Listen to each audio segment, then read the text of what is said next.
Alba. I'm so happy to meet you and so grateful to have this time with you. You're welcome. Let's get to know you a little bit. Can you tell us a little bit about your background? I kind of fell into hypnosis just like I fell into my last career. I have spent decades in telecommunications. That was my career most of my life. And I loved it. It was great.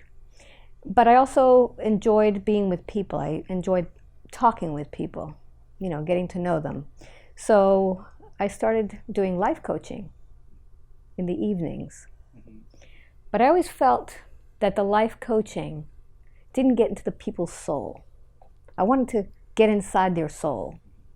And life coaching, it was kind of on the surface. You got a little bit deep, but not deep enough. I knew there was something else there.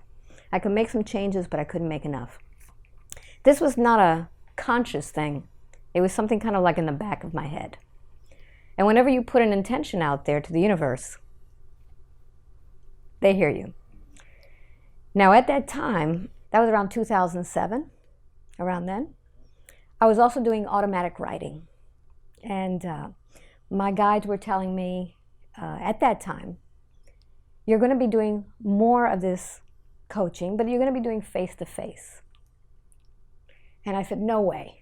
Because I was a very introverted person. I didn't like face-to-face at all. And they said, oh, and by the way, you're going to be known all around the world. And I said, well, you guys are on crack. No, this is not happening. How could it possibly happen? I said, this is not going to happen. But my guides kept insisting that I would be doing more to help people. So fast forward a few years, I'm still doing my automatic writing. I'm still very spiritually inclined. But I was also working in a field that was not spiritual. You know, this is a technical field. So I felt a lot of division there, you know, like how can I get myself out there? Well, life has a way of paving the way, whether you want to or not. We had a lot of things going on in my family. My life changed, and I had to get that automatic writing out into the world and kind of face my spirituality. So that was the first thing that happened in my life. I had to actually put my writing out there and tell the whole world that I was spiritual, okay? After being professional for so many years. That was my first step, and people loved it. They said, oh my God, you're writing about me. And I'm like, no, this is my writing. This is about me. And that was the first time I realized that we're all one. We all are feeling the same problem. We're all feeling the same. So, more years progress. At that time, I was doing some exercising, some kickboxing, and I was getting injured for some reason. I never get injured.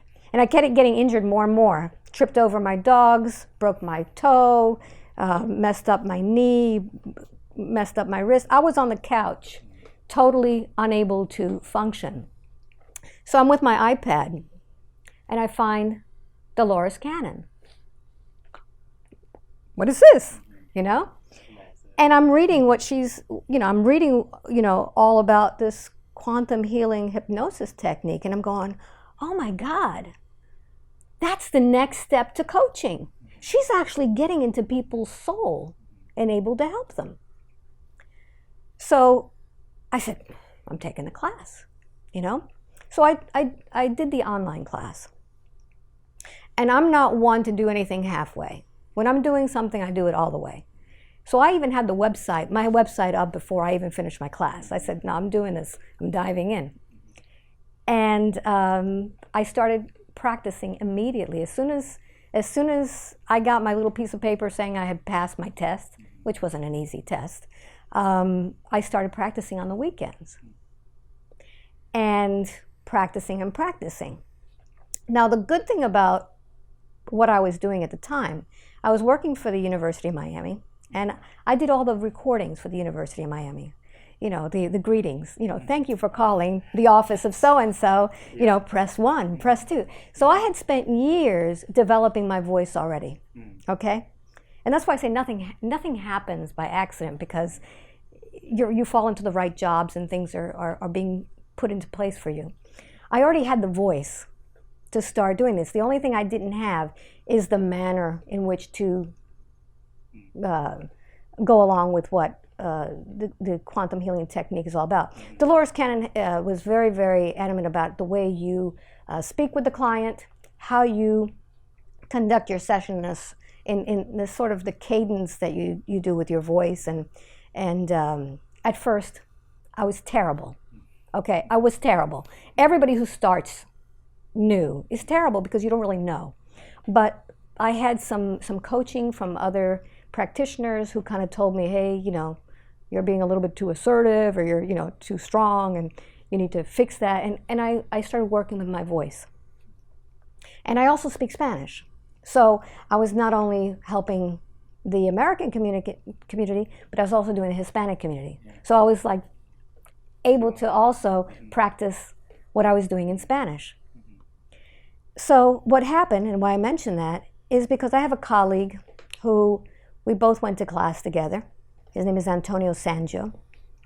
Antonio and I became best friends. We speak to each other every night.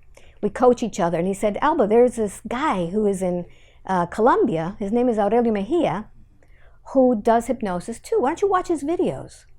And we started picking up some of the techniques that he was doing. And that was the forgiveness work.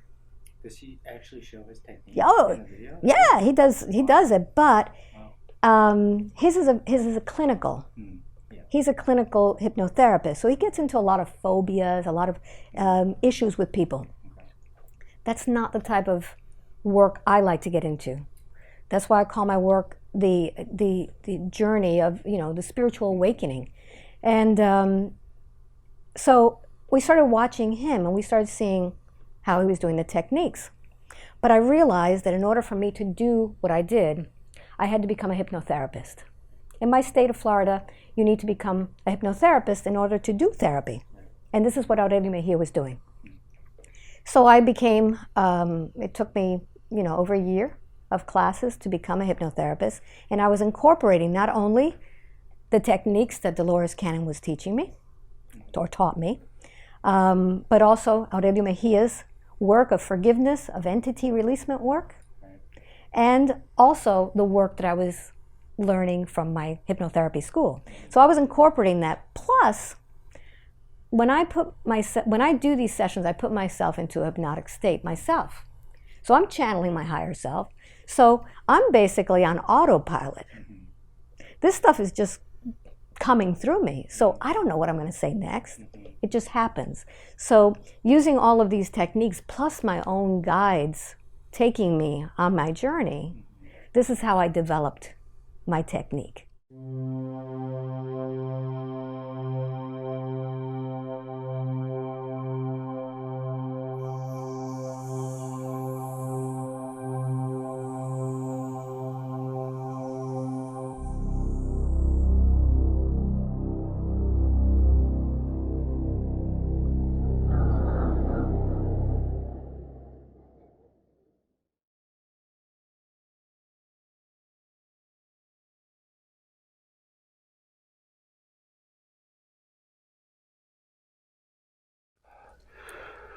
Telepathy.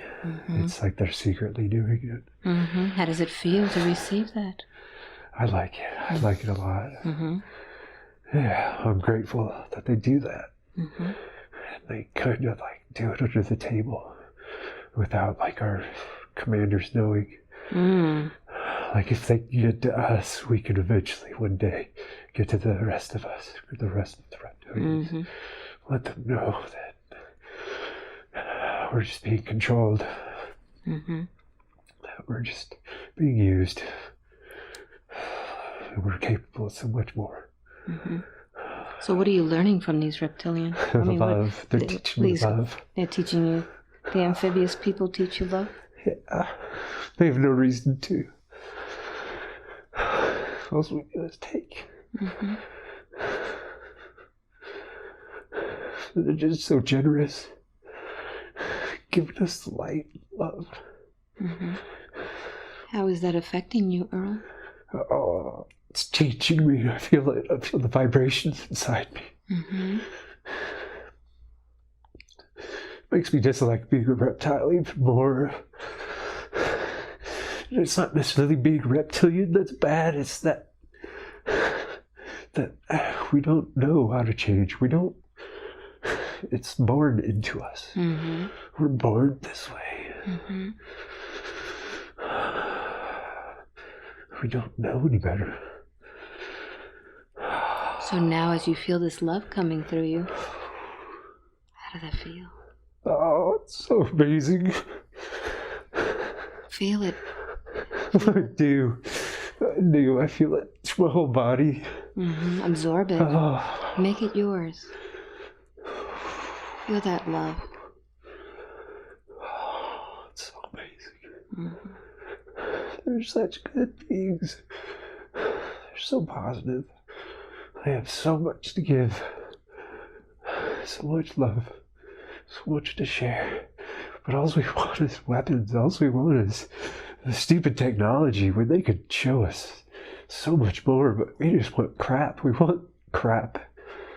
But I'm not in command. Mm-hmm. I just do what I'm told. Who is in command, Earl? Oh, man. These white reptilians. Mm-hmm. They're high up. They're mean. They're mean? They're really mean. Mm-hmm. If they knew what I was feeling right now and what they're giving me, what would happen? They'd probably kill me. They'd kill me. Mm-hmm.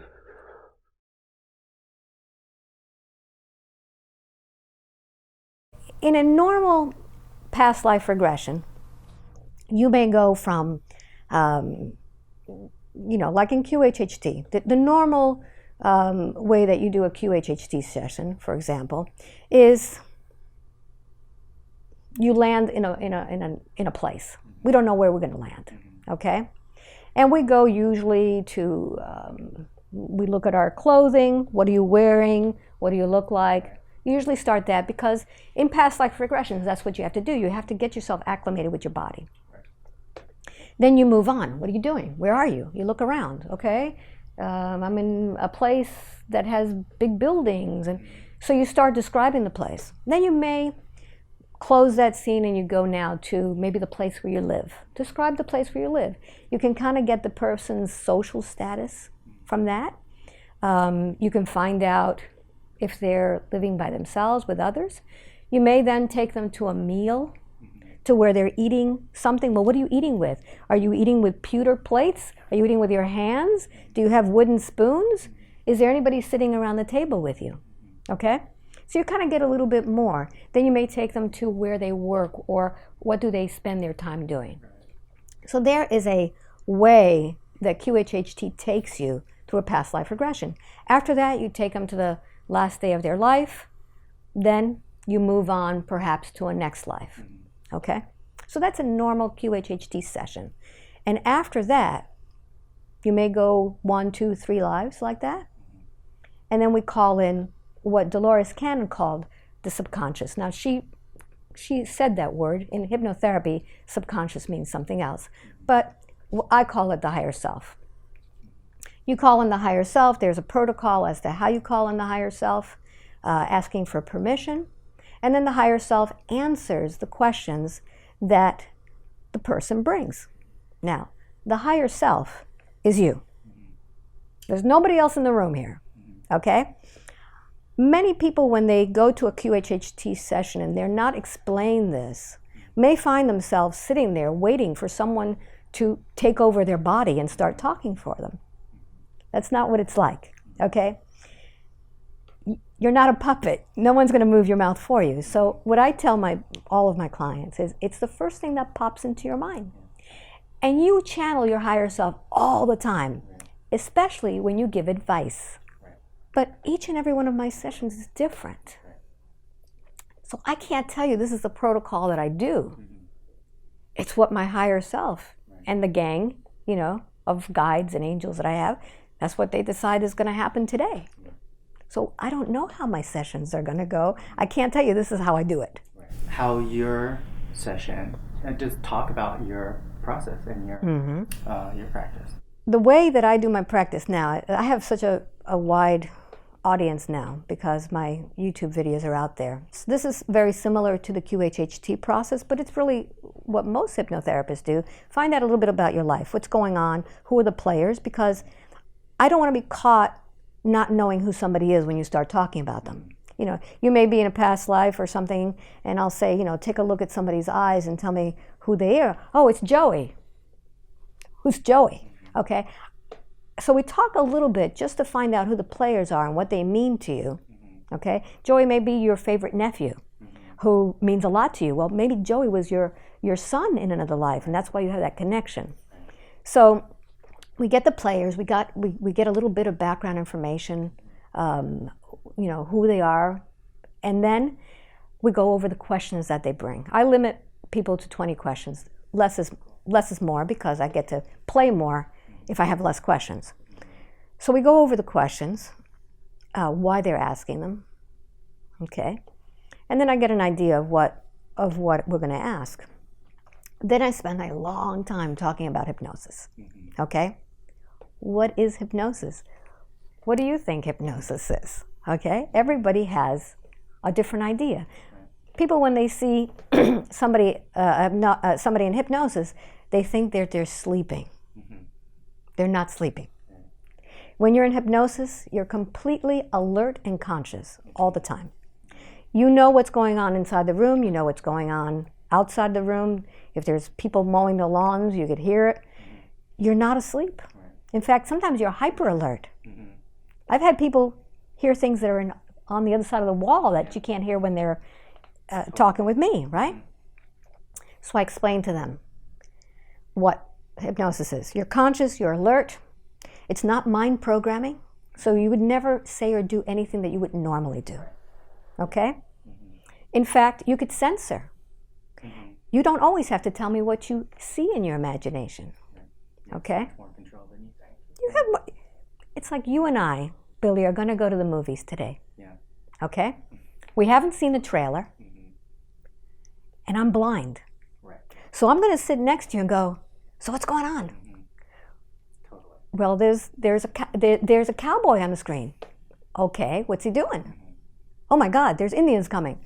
Okay, the fact is I need to know what's going on, but you can omit the fact that the Indian is on a stage,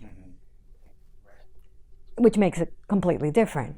So the whole idea is the more you talk, the more you're going to see. And that's what happens, the more detail they say. So I explain to people, this is what is going to happen. You're going to just describe to me what happens. Well, a lot of people have concerns. Well, what if I can't be hypnotized? I would say 90% of the population can be hypnotized. As long as you can daydream, you can be hypnotized because that's what it feels like. Right. And most of the time it's just their belief if they can or not. Exactly. You know, hypnosis is just an altered state. You are in that altered state all day long. If I look around anywhere I go, everybody's walking around with their cell phone. What do you think that is? They're hypnotized. They're looking at the screen. They have no idea what's going on around them. So they're already hypnotized. So they're saying, oh, I don't think I could be hypnotized. Well, what do you do with your phone when you're online? Right. Or when you're watching a movie or like watching TV. You pay money to go to the movies to forget you're in the movie theater. If you remember you're in the movie theater, that's a lousy movie.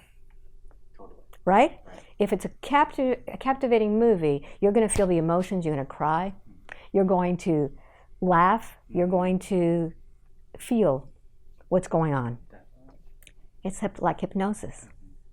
When you're in your car, you're driving, you point your car in a certain direction, and then you're off. You're daydreaming. Okay? What am I going to make for dinner? Or where am I going to go to for dinner tonight?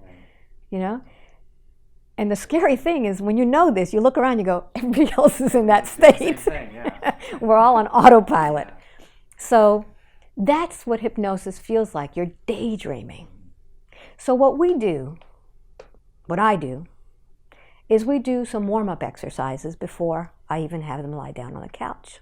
We go through certain warm-up exercises of visualization because hypnosis is like riding a bicycle.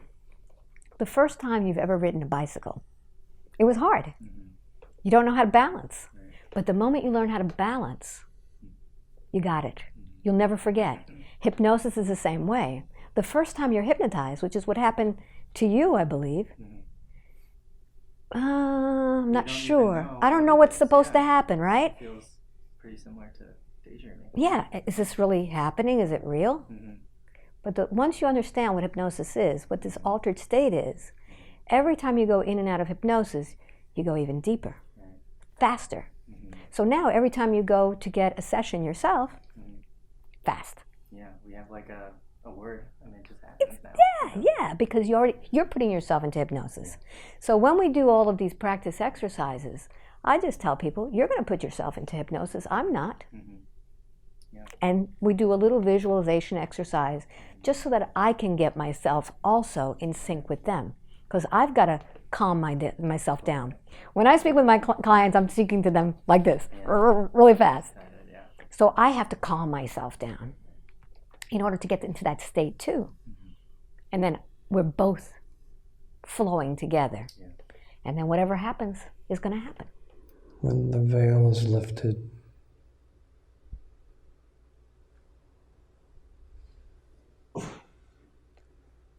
you will have the power to commune with the dead.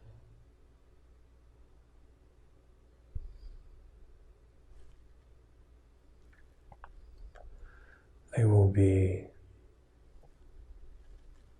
before you, many lost souls, fearful, who have created their own universe around them. They did not transition.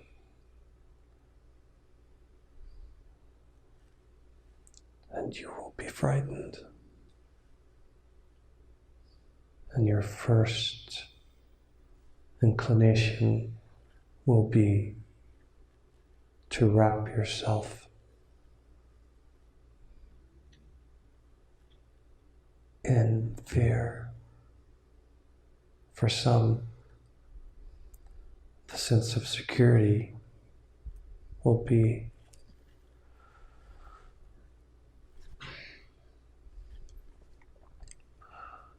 their home, and you will recreate your home. It may be your bed. It may be Jesus.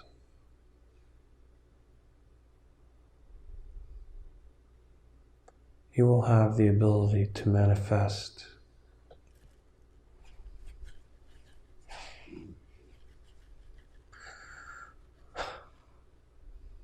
anything.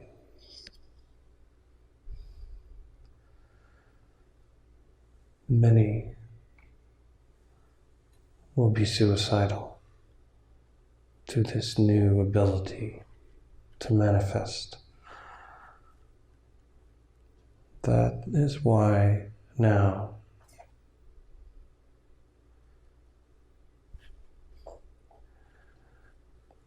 you should be developing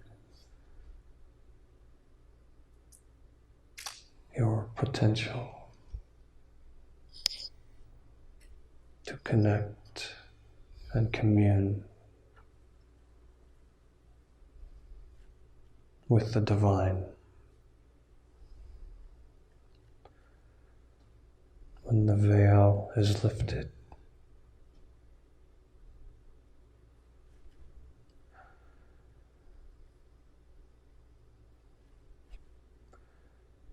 many human beings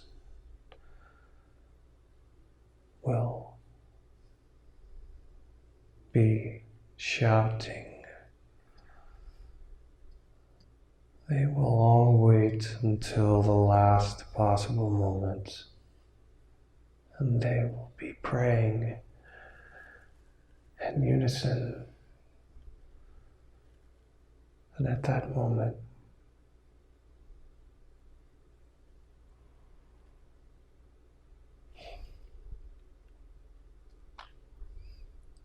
they will find themselves.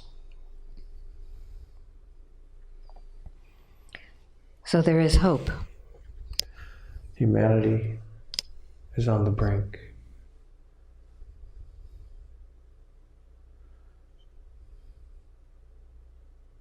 There is another world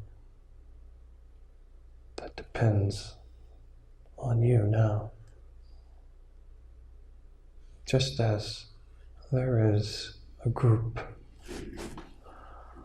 of beings that are nudging us forward to evolve.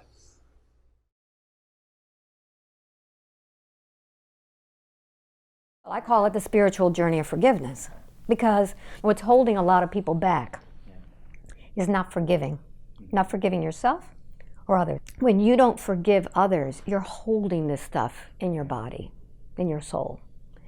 And it could be stuff that happened to you when you were 4 years old, okay?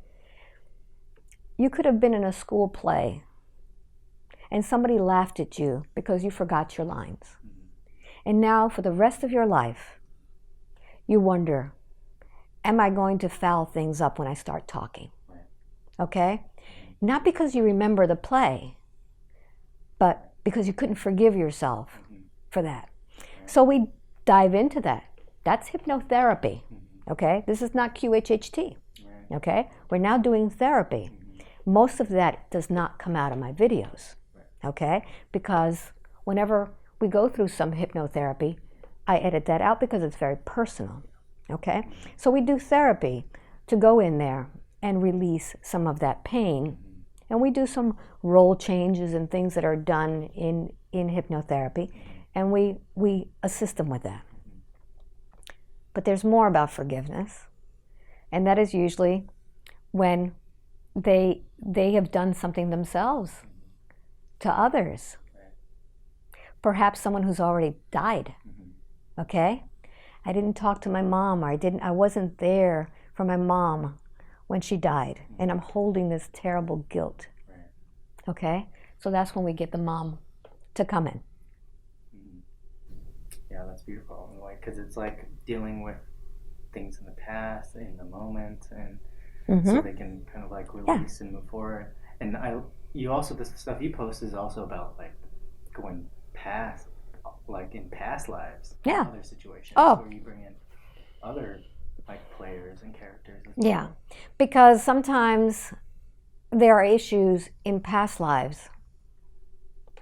I'll give you an example of one. There was a woman who was having a really hard time, and she actually had an entity attached to her. Now, an entity is a soul who has died and has not gone home, wherever you want to call home is, okay? I call it to the light, back to source. This entity did not go back home. In fact, it found her in this life as a baby and attached to her. We wanted to find out why this entity was attached. Well, this entity kidnapped her in a different life to make her his wife. Wow. Right? And he wasn't about to let her go. So when he died, she was still his. Right? Well, he wouldn't let her go. So I went into his past life and found out what happened. And do you call that like you regress into another regression? I have no idea. So now we go to his past life to find out what was going on. And what we ended up seeing is that he had kidnapped her from her father. Okay? So we had a conversation between him and the father. All the players, like you said. Why was the father so angry with this guy? Well, he had done the same, and he had kidnapped his wife, because that's what they did in those days. So the fact is, we had to resolve things between them before he would let her go. Okay, so talk about entities that you see and deal with. It could be something simple. You're driving down the highway and you get into a car crash and you die. Maybe you're decapitated. I'll give you that example because it happens a lot. Yeah. You wake up and you go, oh man, no, that's not fair. I have a whole life to live. No. So you're walking around wandering, you don't go back home, and somebody's walking past you and they're in a bad mood. So your frequencies match. Okay? Oh, there's an open spot, because when we put down when our frequencies are down, which is you're in a bad mood, or you're angry, or you're in anguish, or anything where you're not happy, you're now on a different frequency. Well, so are they, because they just lost their life. So now you're vulnerable and they attach to you. So now you're starting to feel a little bit different. You never drank before. I could go for a beer right now. Why are you drinking beer? I don't know. I just want to have a beer. Because this guy was a drunk driver and he liked drinking beer. He's using you to drink beer now. So he starts making your life miserable because he's miserable. Well, the only way that he is going to even understand what's going on is for me to talk with him. So we find out where he's lodged in maybe a big toe or something. We find out what the symptoms are. What are you doing to Billy all this time? Oh, well, I'm making him sad. I'm making him go out and drink even though he doesn't like to drink. I'm making him go to parties and he hates parties. And I make him get angry with his siblings. Okay? Why? Because I'm angry. My life was over too early. So we have a little conversation. My technique is one that's used by other people too. You have a light inside of you. This is like your pilot light. This is your creator's light. We all are one. We all came from the creator. Find that light. Make it bigger.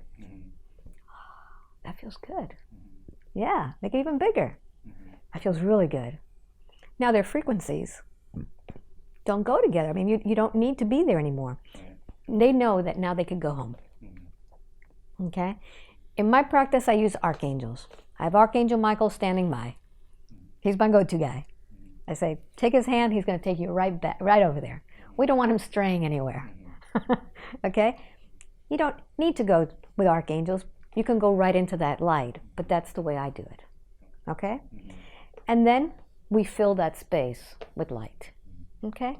So I use a lot of the archangels in my practice. Billy, I didn't believe in archangels when I first started in this. Okay? I learned about archangels through my clients. That's how I learned. When people ask me, why do you do this? Because I'm learning from my clients. They're the ones who teach me. So, there were times when I first started out where I would say, who's here today? Who's helping? And they say, well, Archangel Raphael is here, Archangel Michael. I'm going, really? Yeah. I didn't even believe in them. So you learn a lot too about... I'm learning as I go. So if someone were to watch my first videos that I have up there, they're kindergarten. I can't watch them. Okay? I was just learning, and as each video comes out, my technique changes, it evolves depending on what's being channeled through me, what I'm learning, the risks that I'm taking. Should I go left or should I go right today? Oh, let's just dive in the middle. Yeah. And so when you talk about these entities, it almost sounds like anyone can have them. Oh, yeah. And pretty much everyone does. Yeah. It's a part of personality that affects how people live their life. Yeah. Some people don't, though. Some people come here and they're good because they've got a really good energy. They've been working on themselves. But yeah, they attach to you when you're in the lowest of low. Maybe you're exhausted, and that happened to me in Australia. I was burning the candles on both ends. I was on fire at the end, and crashing and burning. I had no energy, and I was getting hardly no sleep at night, And man, one got a hold of me, and I was. Affect you. Oh, I thought I was going to die. Yeah. I have had at least 3 occasions where I thought I was going to die. Wow. 2 of them I felt I was going to have heart attacks. Wow. And I picked them up at the hospital. Yeah. Wow. Because I'm sad, I'm there with the loved ones, and maybe someone who's just had a heart attack and died says, "Oh, look, here's a sad one." Pew. Yeah. You see? I mean, that's what makes it really eye-opening when you go to certain places where that exists, like a lot more than people think. The story with the heart attack was kind of funny. My sister had just gotten open heart surgery, and I went to visit her, and she looked dead. She wasn't there. She was probably in counsel, and I started feeling the actual symptoms in my arm that I was going to have a heart attack, and I said, I think I'll go home. I don't want to have a heart attack in the hospital. Okay, didn't make sense to me, but that's how I was thinking. And I went home and I said, I'm going to have a heart attack today. This is going to be my last night. And I'm okay with it because I don't have a problem with death. And, I fed the animals, and I actually walked myself to the clinic across the street. And I walked in and I said, I'm going to have a heart attack. And they took my vitals. They took them twice. And I said, oh, that must be bad. The doctor came back and said, we took them twice because your vitals are perfect. Yeah. Why are you here? Yeah. It's that feeling. It's that feeling. That's right. So I left the door unlocked that night. I said, because if I'm going to be found, I don't want them breaking down my door. And I went to bed. And my guides started telling me, listen to your video until the spell is broken. Now, I knew what video that was. That was a video of my session as a Sasquatch, where I spent about 4 minutes laughing hysterically. Right? In the video? In the video. Wow. Mm-hmm. And so they said, keep listening to the video until the spell is broken. This is what I kept hearing over and over again. Mm-hmm. And I kept saying, I'm not in the mood to listen to that. I'm going to die tonight. Yeah, that's valid.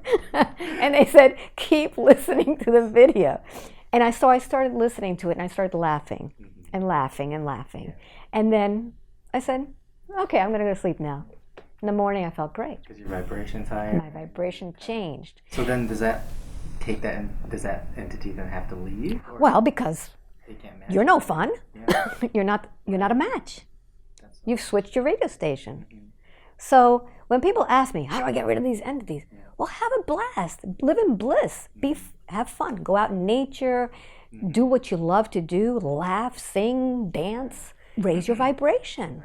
Be happy. Mm-hmm. Because if you're moping around, you're going to be a vibrational match to all this. So bottom line is you have to follow your bliss. How old are you? Around 1 year. Let's find out what's happening there. I want you to see yourself with all of your senses, being able to see through the veil, and let's see what's happening. What happens? It's just coming a very dark energy. Mm-hmm. Let's find out what that energy is. Where is it coming from?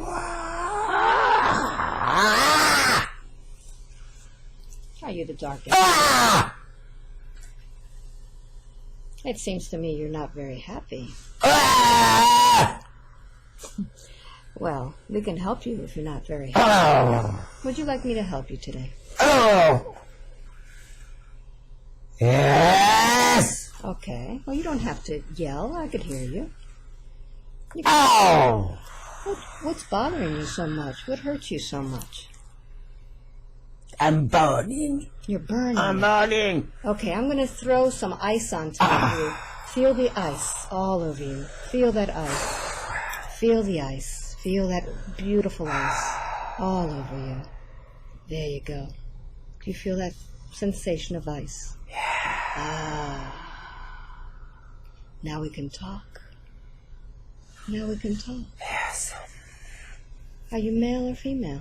Male. Male. Can you tell me your name, please? Isaac. Isaac. How old are you, Isaac? Old. Old? 1,000 years. 1,000 years. So Isaac, Yeah. what year is it for you? Where are you? Year. Yes. Are you in a year? Hundreds of thousands of years away from now. Okay. So where is it, Isaac, that you are, that you were burning so much? You're not burning now. You have ice all over you.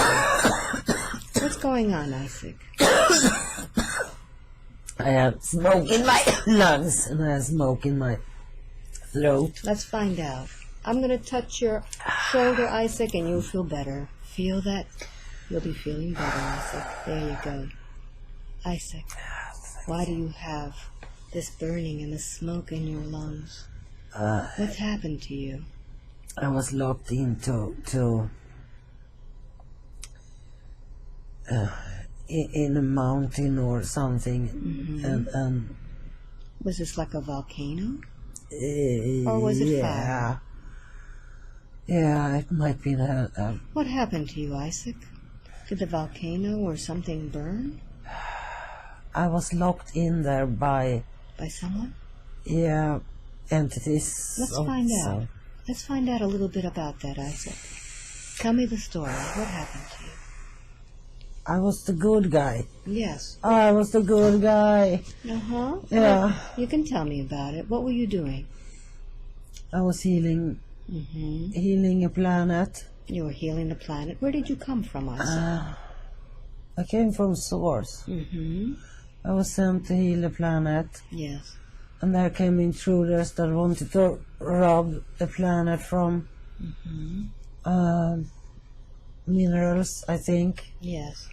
And I tried to stand against them, protect the planet. But I mean, it was just impossible. What did they... Well, first of all, how you were healing the planet? Were you using energy? Just energy. Energy. Did you have a body at that time, Isaac? Kind of a light body. A light body. Yeah. So these beings, these entities that locked you up, where did they lock you? It was kind of a cave or something in the mountain. They closed it. I don't exactly know how they closed it. I think they were able to get the minerals to be fluid and then close up the mountain. So, Isaac, how did you get out of that mountain and find Liana? How did you find her? How did you get out? Because, how did I get out? After you... I left that kind of a light body that was... Wow. What happened? I'm in there now. It's burning. It must have been more than a light body because I had lungs and I have a throat, so... Take a look at yourself. What do you look like? Yeah, I'm a young man. You're a young man. And how did you heal? What did you use for healing? I could draw energy from source into my hands. Yes. And spread it, and I could spread it so far. So far. Not all over that planet. I had to travel around the planet, but I could spread it really far. And it was so delightful. It was such a joy. So, Isaac, how do you know the soul of Liana? How do you know her? She's my sister. And I have been hurting her. You've been hurting your sister? Yeah. Why have you hurt your sister? Because I was transformed to this ugly energy in that fire, and I wanted to be with my sister, and I didn't understand that I was taking all her power away. We had the same kind of power, and I wanted to be in contact with that power. So what have you been doing to Liana all this time? What have you done to her since she was a baby?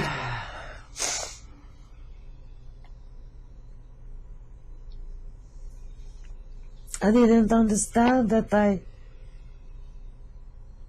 was blocking her power. I just wanted to be close to her, so I have been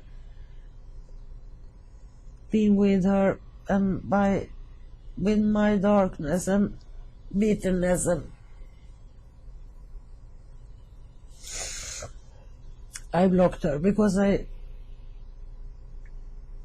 mean, you saw my face when we connected, how angry I was and how...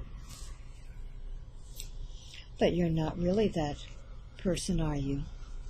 No. You're actually very loving, aren't you? Yes. Isaac, I think you've forgotten who you really are. Yes, yes, Would yes. you like for me to help you remember? Yes, please. All right.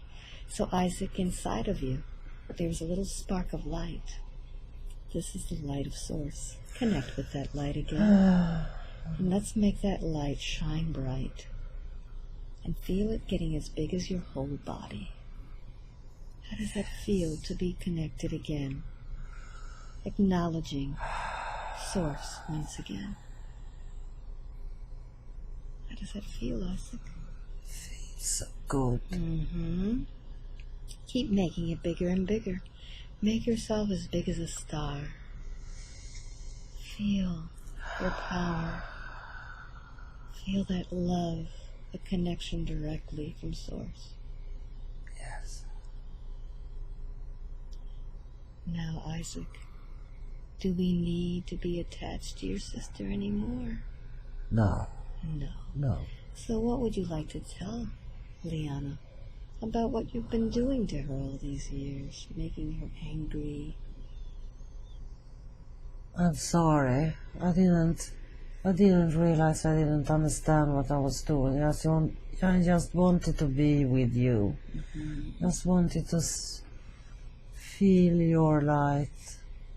But you snuffed out her light, didn't you? Yes, I did. I did. Right. Maybe I thought I could have mine back. Now you have yours back, don't you? Yes, yes. Very good. So take a deep breath in. Liana, what would you like to tell Isaac, your brother? Oh, I forgive you. I forgive you, and I'm so happy that you have your light back and the connection to Source. Very good. So now take a deep breath in, Isaac. Now that you have gotten that light back, I'd like for you to travel in time and go back to that moment when they trapped you. And go ahead and begin healing. Heal that body. Heal that body with that light. Send all of that light into that body. Feel what it feels like to be whole again. Yes, he's all right again. So now you can use that same light from Source to help your sister. Oh. Send your light into her and fill her with that love from yourself, from Source. Feel it going through her whole body.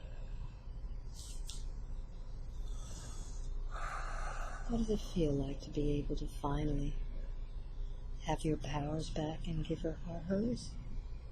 It's wonderful. So Isaac, are you ready to go back home again so that you can get your new orders? Yes, I love to. Very good. So go ahead and go up through the top of her head right here. Bye-bye. Bye-bye. And go ahead and follow that light directly. See you sometime. Very good. May the light of the universe always accompany you, Isaac. Thank you very much. Thank you. Very good. So now take a deep breath in and let me speak to the higher self.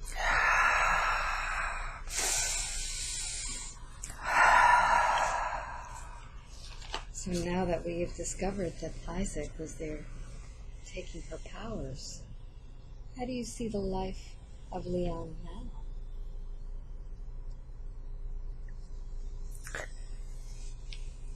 I think she needs some adjusting time,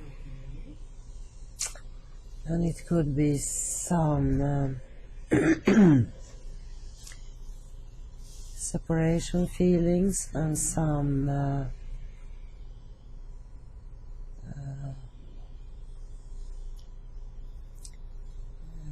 some adjusting time. She's not really going to know in the beginning. Will she feel sad, like as if she's lost something? Will she feel No, not sad over loss, but more, how do I navigate now? Without that influence? Yes, and how do I...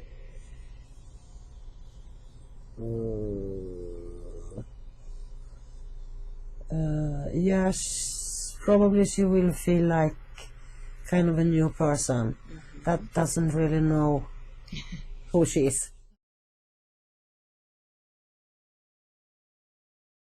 So your technique, there's a personal way that you have your technique. Can you talk about the other techniques that you know of? Aurelio Meijia has a different one that's called, Antonio calls it introspective hypnosis, and that is using different inductions. And an induction is a way in which you go into a trance. The way that you are hypnotized is this. When you are thinking normally, okay, your ego is like the gatekeeper. Think of it as you being a computer, and your ego keeps the password to your hard drive, to all of your programs, okay, all of your files, okay? Now, in order to get into your subconscious, you need to have the password. You need to break through. But the ego is very aware and alert, and it says, no, you're not getting in there. Do you have, what's the password?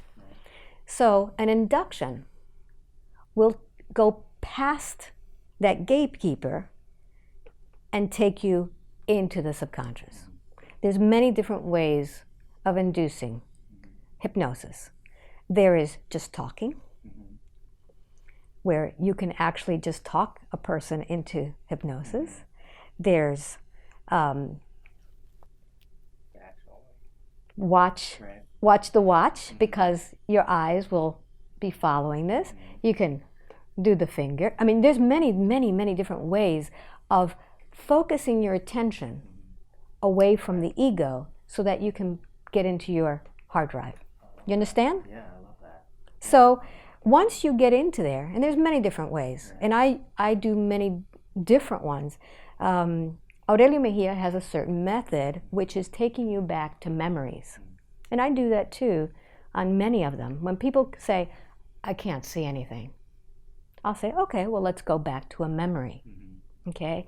Once we take you back to a memory, any memory, it could be a birthday party that you were at when you were 8 years old and all your friends were there and you were having a great time. It could be at your grandmother's funeral. Take you back to a memory. As long as the person starts imagining, then we can continue. Okay? Because it's like you're out of the ego. Yeah, the ego is saying, okay, we're just at the birthday party. I could sleep for a while. He's okay. Okay? So we kind of like sneak in that way. There's many different ways. So introspective hypnosis uses a combination of normal hypnotherapy techniques and memories. Okay? So we will take you to memories. Every hypnotherapist has different, different ways of doing it. There's different methods, but you can go to one memory and then you go back a little bit more. Okay, let's go back a little bit more. Let's go back a little bit more. And then finally you're in a past life. There's so many different ways. Do you find that have you done enough with, let's say, one person that there's a certain amount of past lives or these memories, or can it be endless? The type of sessions that I do, and again, everybody's different, but I have set an intention that my sessions are about the spiritual journey of forgiveness and the spiritual awakening. That's what my bag is, okay? Some people say, well, I'm really good at stopping smoking or losing weight. That's not, there's thousands and thousands of hypnotherapists that can help you lose weight and stop smoking. My intention and my mission here on earth is to awaken the masses during this time of ascension. So the people who come to me right now, the majority, not always, but the majority of them come because their higher self needs to talk to them, okay? They need to access that information. And so it doesn't matter if they go to past lives. We may or may not go to a past life. We may or may not go to this life. We may or may not talk to your higher self either. It's what the client needs. I had one recently where they brought me questions, and the first thing the person saw were clouds, beautiful clouds, okay? Well, what happens next? Oh, there's stairs leading up through the clouds, okay? What next? I see a gate, wonderful. Oh, there's somebody behind the gate. Oh my God, it's Jesus. Jesus opens the gate, walks her up the stairs, beautiful temple. Who's there? The girl's father, who had died when she was 4 years old. During the whole session, for the next hour, they had a conversation together. She said one thing to him, he said something back. He answered all of her questions. Did they go to a past life? No. Did they talk to the higher self? No. She needed to be with Dad. It's very personal to each person. Very personal. So the people who come here, if they expect their session to be like anybody else's, it's not. Totally. Right. It's what they need. Some people need healing. Healing happens within your own mind and body. Okay? All I do is tell them, okay, what are you going to use to fix that? Yeah. I'll use white light. Yeah. Great. Go ahead. Go for it. Yeah, it's kind of beautiful though, because you have, it's like you put them in a state so they can focus on what exactly they need to work on. Yeah. And I think that's the importance of what you do, pretty much. We are all God. Okay? We are all like drops of water in the body of God. Okay? So you were created in the image and likeness of God. You are a creator, which means you have the power to do whatever you want with your life, to create your life, which means when somebody is in a session, they have that power to do whatever they need to heal mind, body, and soul. You know, I'm just reminding them. Exactly. That's what they are. Yeah.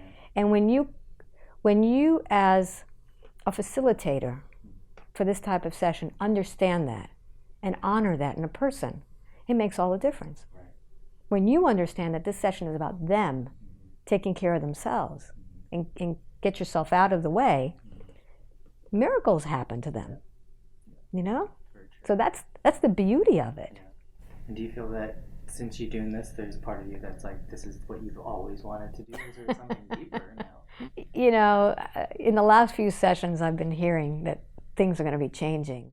What is a big message for those that may not come to hear the message, but we're going to put it out there because the vibration, right, it touches everyone. Mm-hmm. So despite the way things look and feel, right, because there's a lot of low vibrating energy on the surface and near the surface of Gaia, and not just on the surface, but I'll call it the atmosphere of the surface, right? If you go beyond that atmosphere, you don't feel that. Mm-hmm. If you go further enough in Gaia, you feel it.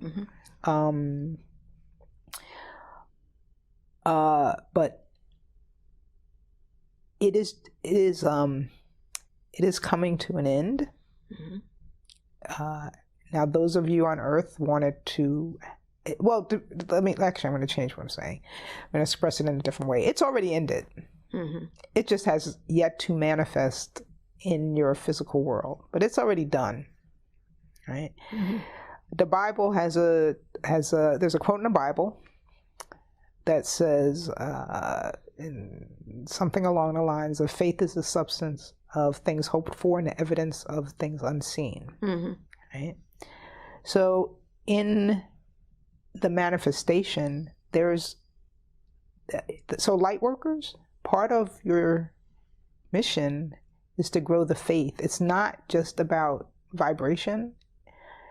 It is, I mean, faith is a vibration, but and if you feel more comfortable with trust, because faith, you have an issue with the word faith, it is now time to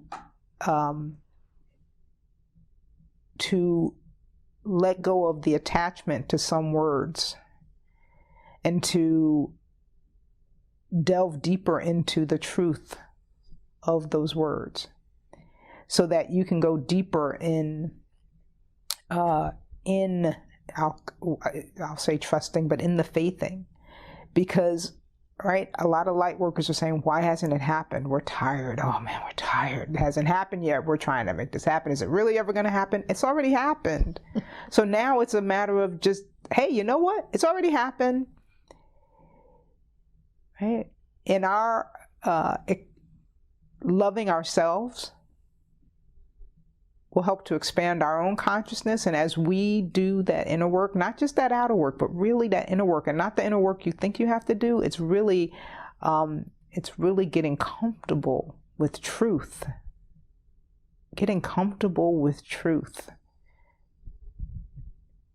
Right? And not bits of truth. Right? Just with truth. And more truth will unfold. And as that unfolds, more and more will manifest in the physical. And yes, there is a collective that is vibrating in a certain way. But the more, right?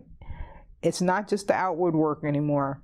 And it's not just the inner work the way you see it. If you're just meditating, please add prayer. If you're just praying, please add meditation. Please allow those things to work in tandem and see that everything you do, everything you think, everything you be, right? Think of it in that circular motion. Right?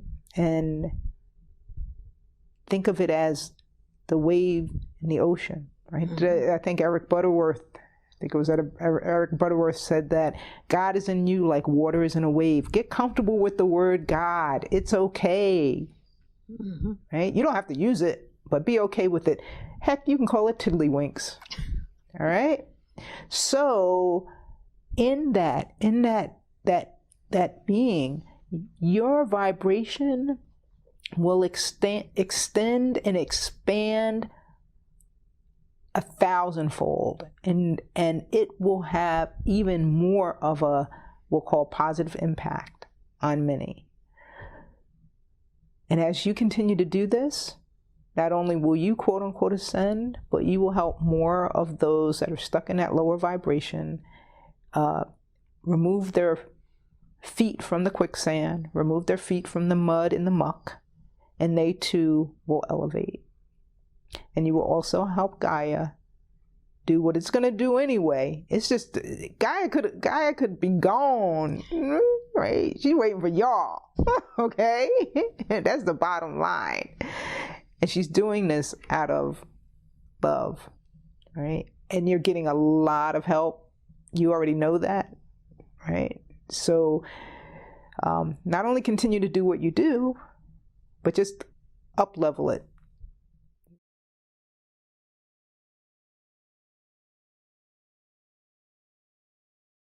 It's weird because I'm the last person you would think of me doing this.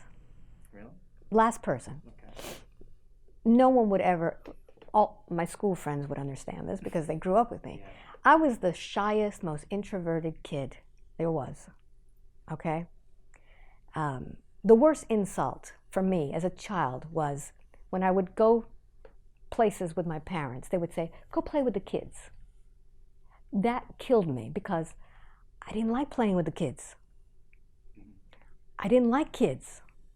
I wanted to be by myself or my parents. Don't make me play with those beings, okay? I cried until the 4th grade in school. Everything scared me, okay?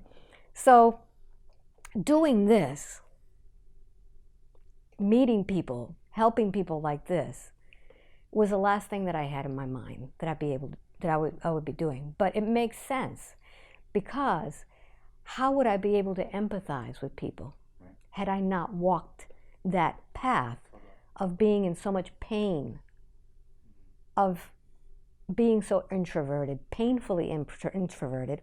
How would I be able to understand them when they said, I don't like being here? Okay, I felt that pain, and I grew out of it. And I know that we are all here. We're all spiritual warriors at this time for a reason. And it's time to up your game now. Yeah. So when they come to me, it's like, okay, it's like an activation code. Okay, you're done. Go. Yeah. Do your job. Yeah. But it seems to be evolving more and more. You know, obviously, I told you, it started as a life coach. Mm-hmm. What now? Yeah. I don't even think about it. I just fall into it. I'll fall into whatever it is that my guides don't want to tell me about yet. Surprise you. Well, because I was always a no person. Alba, do you want to do? No. Do you want to go? No. Yeah. Do you want to meet? No. You know, I was always a no person. I always had a no. You know? Mm-hmm. Here, I have somebody to meet you. No, no. Would you like to go out? No. And now here you find yourself. And now I'm finding myself that I have to be a yes person.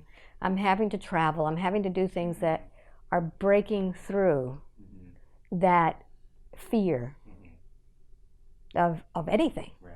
You know, I want to be an example that you can be whatever you think you are, but you're a lot bigger and more than you are. And then look what you're doing now because of that. Exactly. I've felt that the past 2 months where I feel like I'm not doing enough.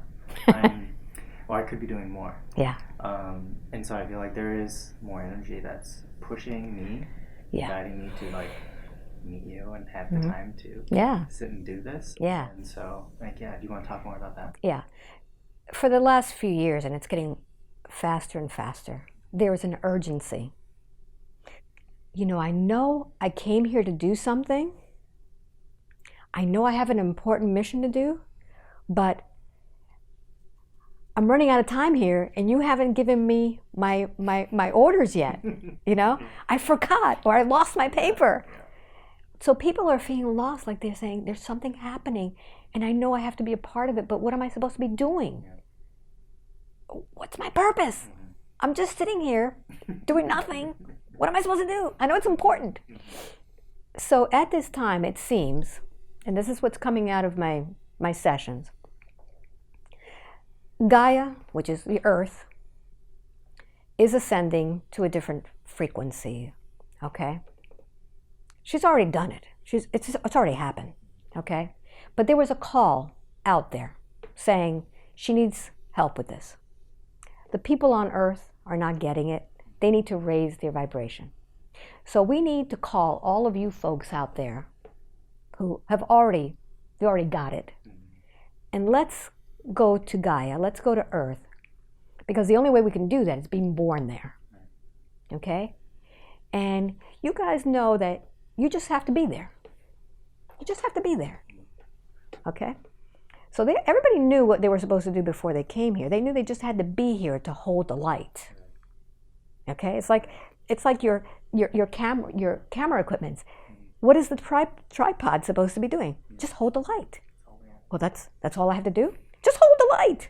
Yeah, but it seems insignificant. Hold the light. It's much more than you think, yeah. Right? It's much more. So right now we have thousands and thousands or millions of people around the world who have been born at this time to raise the vibration so that it starts to spread. It's almost like we're all seeds on the planet, and all of these seeds have been buried, and this light is now allowing them to grow. And then when people, for example, see a video of mine, they go, oh my God, I just woke up. Well, the seed has sprouted. Now it's up to them to grow. Use that information and knowledge to figure out what they need to do. Yeah. It's already in them. I mean, all they have to do is connect with Source. So everybody's feeling this urgency right now that time is going by very, very quickly, which it is. And what am I supposed to be doing? And most times I hear from sessions, just be. Yeah. Just hold that higher vibration. Just have fun. Yeah. Enjoy yourself. Yeah, but I'm supposed to be doing something. Yeah. You're a human being. Just be. Be happy. Yeah. No, I need to do something. Just be happy. When you're happy, you're emitting that light. Yeah. And that light helps raise the vibration of another. Children know that. You watch a child at play and they're always happy. Right? Just being around a little kid will make you happy, watching them. That's what we're supposed to be doing. Having fun. Would you say anything to those people that find that that's actually difficult for them? Like, is it maybe that, I think from this info that you're giving, that it's not really them that's holding them. They're just attracting maybe these beings or entities that distract them.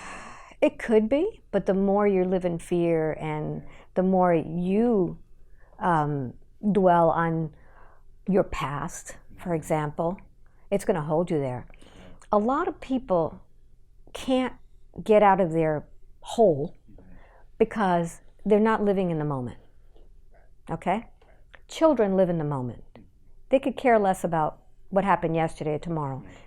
They care about what's happening right now. So do animals. That's why we love animals so much. Your dog. Doesn't matter how long you've been away. You could have been away 5 minutes. The moment you walk back in, you're a rock star. Okay? They live in the moment of now. If these people would stop looking at the back behind them and enjoy the moment of now and stop worrying about the future and live in the moment of now, then they can get out of their rut. Okay? Turn off the TV. The TV is just feeding you. So many distractions too. You just have to focus on you. The TV is just programming you to stay in that state of fear and Lack of. right. Sure. But the moment you turn off the TV and you start living your life more like your dog, okay? Yeah. Enjoy your food, take a nap. Once you start enjoying life in the moment, you realize there's nothing to worry about. As long as my tummy is full and I get to sleep and with people I love Yeah. and all that stuff. Yeah. all of a sudden time changes and you start manifesting as the creator that you are from that point rather than backwards or forwards. You know? Yeah. When you are in the moment of now, you really are, you're so centered and it's almost like being in prayer, when you're just enjoying the moment. And those thoughts go out there and they start creating. And all of a sudden you notice synchronicities that crazy stuff, numbers, sequential numbers. You look at your clock, 555. Really? Then, you put it down, you forget about it, and you pick it up again. Wait a minute. How'd that happen? It's, right? It's crazy. Yeah. Funny things that happen. This morning I was given a beautiful gift. Whenever I see a feather, to me that's my indication that my angels are with me. Okay? And I find them in the weirdest places. Like places where cats didn't chew up a bird or anything like that, You find a feather somewhere and you go, how? Right? And this morning, I was changing, and I looked at the sweater I was putting on, and I said, what is this white thing sticking out of my sweater? And I looked and I pulled it out, and there was this beautiful feather inside of my sweater. I don't have down anything. There's no reason for that to be in my sweater. It was almost woven into my sweater, like saying, we want to make sure it doesn't get out. A beautiful little feather was in my sweater. I was jumping around the room, hysterical, because it was so wild. The fact is, the more you notice things like this, the more they're going to give you gifts, right? Why would they give you gifts if you don't appreciate it? So when you acknowledge that you understand that that was a gift, because it's almost like them saying, we're here with you. There's nothing to worry about. You know, nothing to worry about. We're always here. Whenever you need something, it's going to be there for you. So just be. Be happy. Ascension now to the 2024. From now to 2024? Yes. So is it going to happen in small phases? Some will jump. She will remain, continue to work, take her time. Okay. And when you say some will jump, can you describe what that means? Yes. Some will jump spiritually. Some will leave their body. Some will make a leap spiritually, dimensionally. Some have already done so. So in this ascension, do we have a physical body? Those who choose to stay with their meat body can do so. Okay. And where do we go when we ascend? Wherever you can. Some will stay in third. Some will battle it out in 4. Some will go on to 5th, 6th. Go where you are guided, your guide tells you. In these other dimensions, are there Earths there, like this one? No. No. Much more peaceful. Growth is much slower.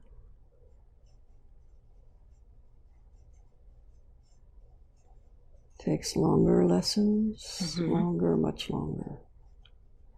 Here it's very intense. Because many people wonder if they're going to have to die in order to ascend. Some will. Yes, okay. Some are ready. All those will go where they're supposed to go. Okay. Is there anything for us to do to prepare for this ascension? Go within. Is that where the meditation comes in?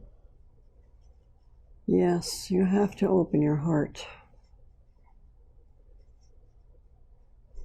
Cannot get balanced without opening your heart. And when you open your heart, what does that do for you? Makes you vulnerable. Makes you wise. Makes you accept. Makes you let it be. Makes you whole. So as long as you're guarded, your heart is closed? Usually, yes. Is there a way that we can gauge how open our heart is? Oh, yes. What's the best way? You can feel it. Look at your responses. Look at how you handle your life. Look at how you deal with others. Look at how well you've loved. When you get done with your body, that is your only question that you must answer. How well have I loved?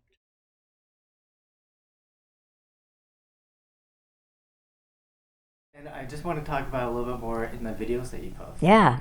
Because you post some really amazing information for people. That is from the higher source. So you talk about like your oversoul that's connected to everything.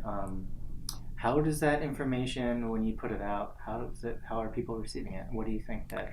Well, first of all, my friend Antonio pushed me to take the videos out because I didn't want to put videos out because, hey, that's very personal stuff, and what are people going to think? And I'm not very good at it, and what if they're going to criticize me for, the technique, and what if I'm not doing it right? You have all these things that the ego is feeding you. And Antonio basically pushed me and said, no, put them out there. So the first one that I put out there, I said, you know what? Yeah, people don't really know what hypnosis is.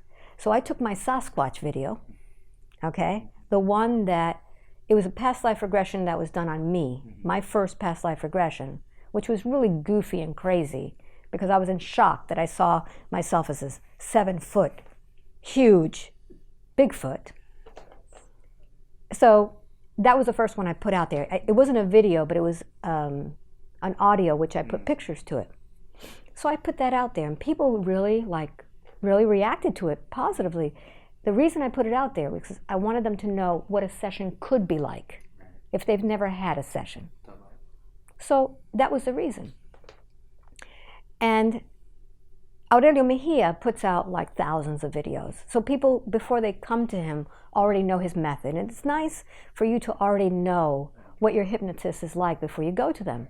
If you go to someone you don't know, you have no idea if you're going to resonate with them. So by them watching my technique, if they don't like me, go somewhere else, okay? But if you resonate with me, okay, you know what's going to happen. Are you willing to share information about her past lives?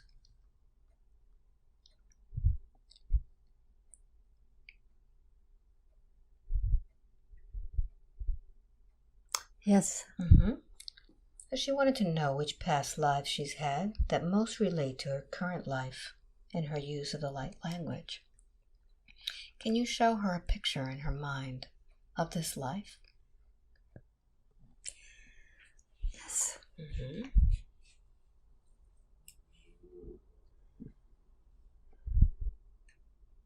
It's during Christ's time. Tell me what happened there.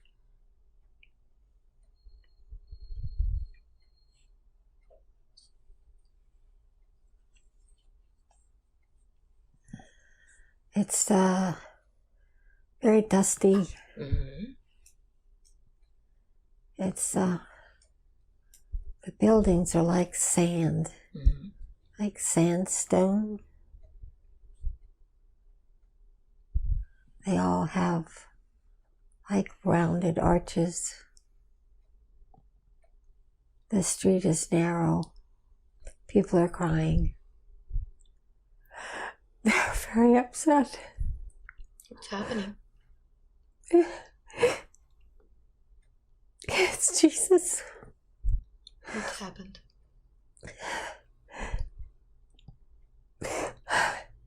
He's being beaten. Everybody's upset. What are you doing there?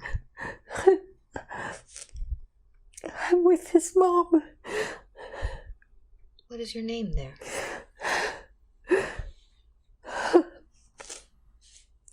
My name is Mary. Mary, what's happening?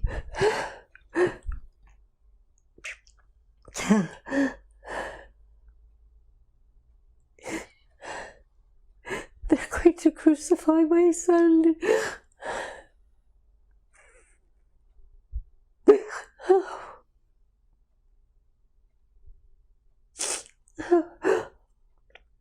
What happens next, Mary?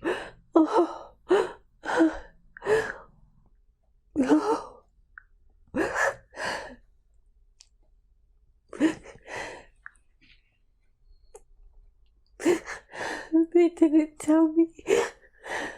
Who didn't tell you, Mary? God didn't tell me. God didn't tell me he would have to die this way. Does God tell you everything, Mary? I thought so. How does God communicate with you, Mary? He talks to me.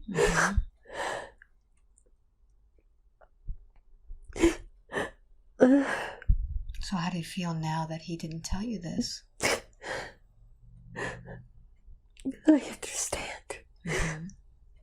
Because it was me to know.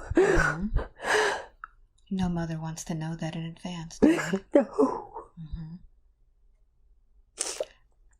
So what does God tell you now? He says feels no pain. He's protected. Mm-hmm. What about you? My heart. My heart.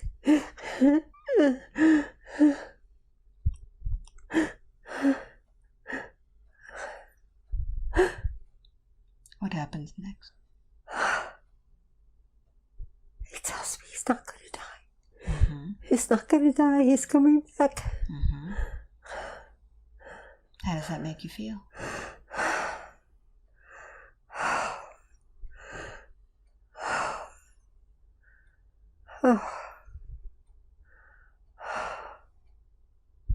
Relief. Mm-hmm.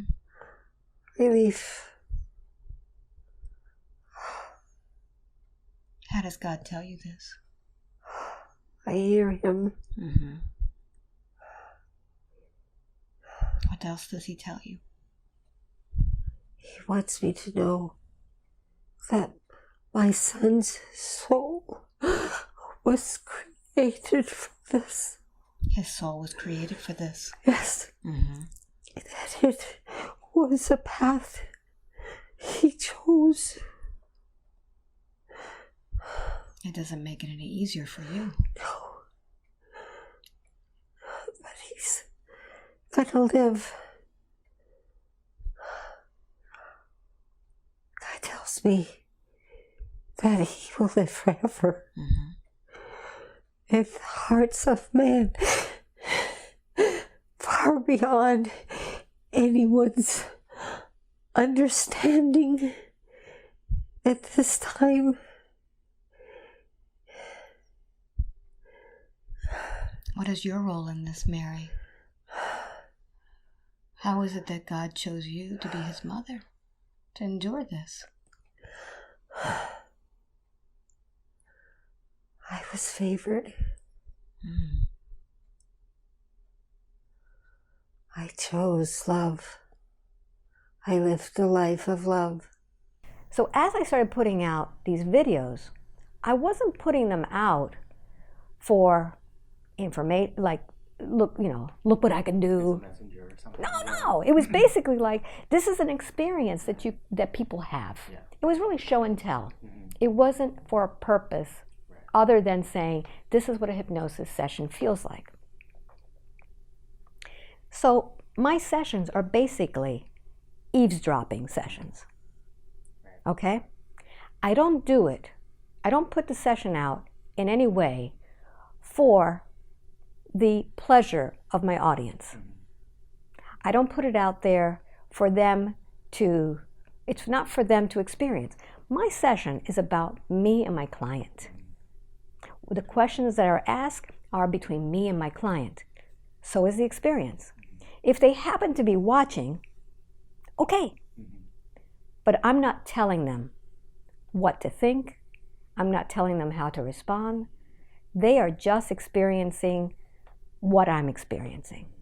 And what happens to them is their business. Okay? But what happens with a session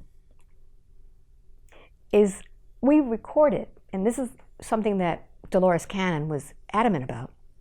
You record the session because anything that's happened in the session, any frequency changes or anything, are recorded in the session. You and I are vibrational beings. So whatever happens, it's vibration. But what's happening is that not only are my clients getting affected, but anybody who's watching is being affected too. So they're getting the benefit. If there's any vibrational changes or any emotional healing that the person has had, if it resonates with them, they're getting the result. But I'm not putting it out there for the benefit of them. It's just that this is great information. If it helps you. If it helps you, it helps you. If it doesn't help you, move on. One thing that's great about your videos, like I wouldn't have met some of the people that I'm working with now on my site because of it. And I feel Exactly. Like that was that purpose. These are normal people, and I tell my clients, this probably may not go up on YouTube because like 8 out of 10 of my sessions do not get published because they're very personal. Okay? But if it happens to be something really cool, I'll ask you later. But don't go into the session thinking this is going to be on YouTube, because then your ego is going to be saying, oh, I shouldn't cry, my mascara's running. Okay? No. This is not about that. This is what it is. Listen, when I'm under hypnosis, I cry like a baby. I know I'm hypnotized because it starts to run, okay? And it's normal. People have drippy nose. But we're human. So when I'm having a hypnosis session, this is the pure soul. And I think what people love about watching is that it's the only time you get to see someone pure. You fall in love with them, because we fall in love with this when the person is vulnerable. And I get the pleasure of doing that every single day.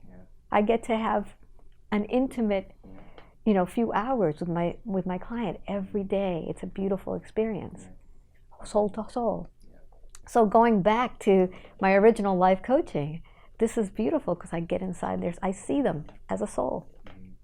I feel like it's like a huge thing that I feel like we're trying to do is reach people in that way. So it's something they can actually know that they can do it themselves. And you have to kind of get them there, or you have to lead, like you said. Yeah. But the more that you see that, the more that you watch the videos, I believe, the more you realize there's people like me out there, and there's good people out there, and they're all scared. And if I could just understand their soul, I could make the changes myself. I could be more vulnerable. I could be more honest. I could rip that mask off of me that, I don't need anybody's help, and ask for help. And you know what I mean?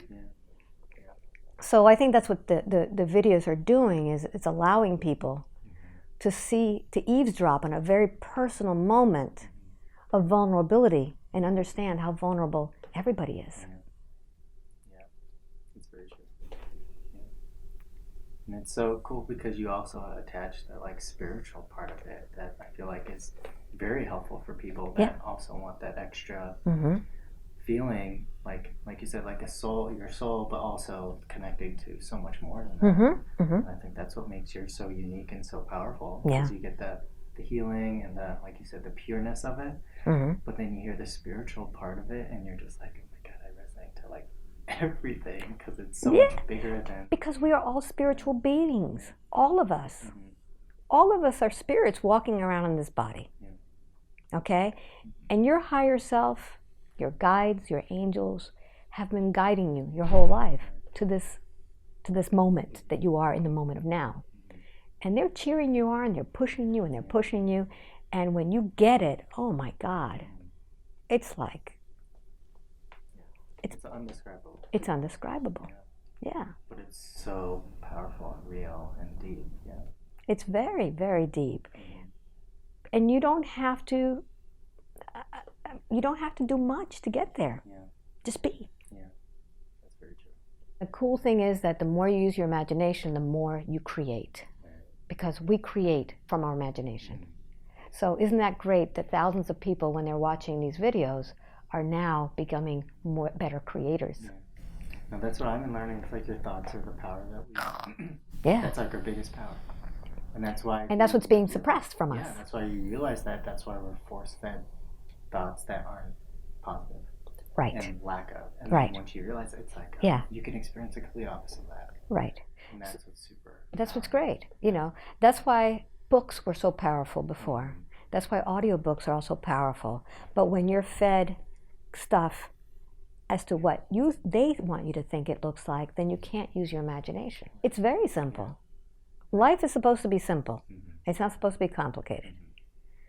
And the only reason we make it complicated is because we're looking outside of ourselves for validation. We are afraid people are judging us. We're judging them. Just be. You're unique. There's nobody else on earth or anywhere like you. So once you accept that, once you understand that no one is going to be like you. And it empowers you. So I'm not trying to be like any other hypnotist out there, okay? Yes, I take techniques from here, from there, because just like any great chef or cook, you take, I'll learn how to saute a little bit better. You take different techniques, but when you are doing it your way, with your connection, that's the beauty of it. I am changing the way I do things now, just for my own sanity. Like last year, I opened up my calendar and I booked a whole year in advance. And I've had to switch those sessions constantly because my life changes. I've got things going on in my life that I don't talk about that I have to take care of. And so I keep having to switch. So I'm only going to be opening up little by little. I'm going to be helping Antonio Sangio do some training. So we're actually going to be doing live training on introspective hypnosis. So that's going to be great for people who want to learn Antonio's technique, and also I'll be there collaborating with him, jumping in just to learn more. Yeah. So these are people who want to learn what we do. We'll be doing more of that too. So this is new. People have wanted me to do training, and I can't train them to be me, but we can train them to be themselves. This is a time of spiritual awakening, and everybody has to step it up. Okay? Stop hiding behind judgment. Stop being afraid of what other people are thinking about you. Be yourself and help other people wake up. And just by being you and being happy is all you need to do. Be of service to other people. Really, people want help, and be there for them. Be service to other, be kind to other people. Very important. Be kind. Open the door for somebody. If you see someone who is short of change, give them some change in the supermarket or whatever it is. Just be a human again. And it feels so good. It feels so good.